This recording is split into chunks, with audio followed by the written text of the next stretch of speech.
الرحمن الرحیم. السلام علیکم و رحمت الله تعالی و برکاته. اهل ایمان تمام دنیا، خدای تعالی همتون نصیبی روزی گرداند. این ماه های تبرک، ماه ذوالحجه مبارک، به خدای تعالی هر یک بندش خدا تعالی زیاده حج عمره می فرض به خدا تعالی نصیب و روزی گرداند. خدا تعالی در گرد قرآن کریم آیت های کریمه خدا ما اهل ایمان متحد کن. خدا تعالی علماهای متحد کن، اهل ایمان محبت شدگیری به زیاده کن. خدا تعالی بنده ها تا همه حالتند نور اسلام کتی بیار، نور ایمان کتی بر. خدا تعالی همه خدا ترس کن.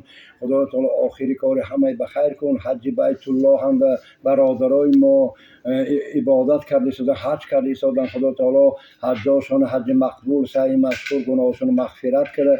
دیگر نرفتگی و رفتگی ها زیاده. خدا تعالی حج بیت الله به نصیب روزی گردان. لقای بیچگونت به دیدار بیچگونت به خدا مشرف گردان. هر یک اهل ایمان آبی حوض کوثر سیراب کن. جنت الفردوس مکانهای بلند بی حساب قصر عطا فرما.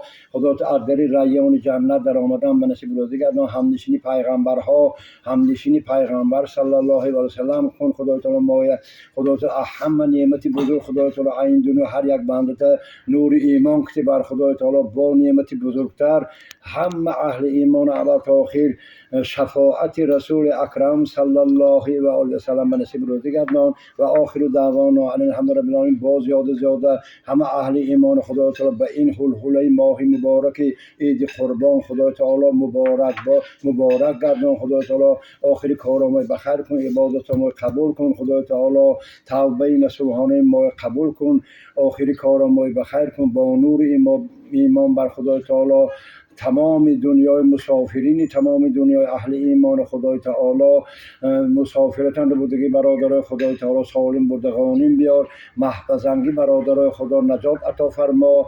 خدا دور نکن، خدا بیگانه نکن. خدای تعالی به رحمت که یا ارحم الراحمین.